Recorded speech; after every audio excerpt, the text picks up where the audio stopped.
আজকের recipe mixed ডাল।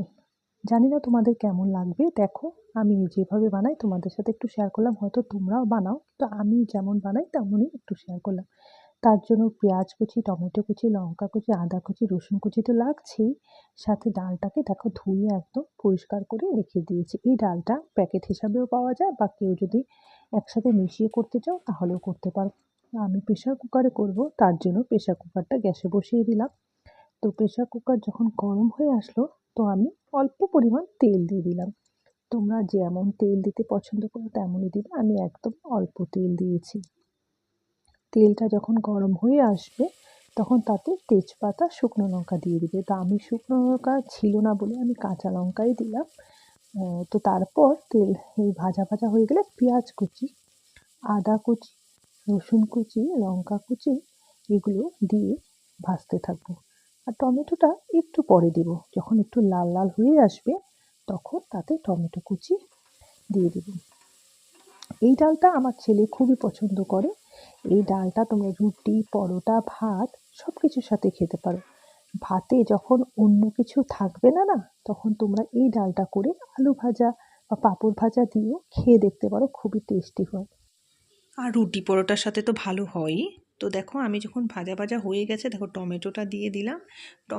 টমেটোটাও একটু ভাজবো, নরম হয়ে আসবে যখন, তখন তাতে আমি নুন, হলদি এগুলো দিয়ে আবার ভাজবো।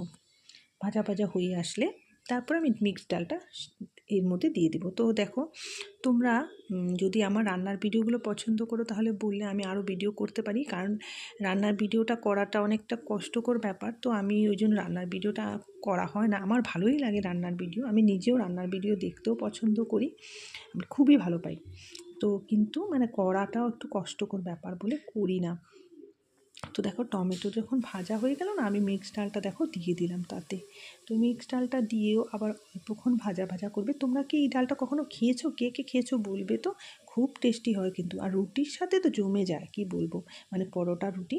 তো আমি ভাতের সাথেই আজকে করেছিলাম, রাত্রেও রুটির সাথে খেয়ে নিতে পারবে। আর ভাতের সাথে আমার ছেলে খুবই ভালো পায়, ও মানে এই ধরনের ডাল বা রসুন পেঁয়াজের জিনিসগুলো একটু ভালোই পায়। তো দেখো ভাজা ভাজা হয়ে গেছে না, তারপর তাতে আমি একটু মশলা অ্যাড করবো, মানে একটু জিরে গুঁড়ো, একটু ধনে গুঁড়ো, এগুলো একটু একটু সামান্য পরিমাণ করে আমি দিয়ে ভাজা ভাজা করে তাতে আমি পরিমাণ মতো জল দিয়ে দিব। জলটা তোমরা একটু কম বেশি তোমরা বুঝে দিও। আমি এই দেখো ভাজা ভাজা করছি, করার পর আমি জল দিয়ে ঢাকা দিয়েও সিটি মেরে নেব। তো এই ডালটা একটু টাইম লাগবে সিদ্ধ হতে, কারণ তাতে ধরো এই তোমার চানার ডালটাও আছে, কালা যেটা ইয়েটা মাসকলাই ডালটাও আছে, তো এগুলো একটু সেদ্ধ হতে টাইম লাগে। তো তো একটু জলটা দিলাম, দিয়ে সিটিটাও একটু বেশি করে মেরে দেখো, এই দেখো ডালটা যখন ফুটে গেছে তখন তাতে গরম মশলা, ধনে পাতা, আর দেখো একটু আচার, মিক্সড আচার আছে না, একদম একটু আমাদের আচারটা একটু মিষ্টি ভাব আছে, ওই আচারটা দিয়ে লাস্টে পরিবেশন করলাম।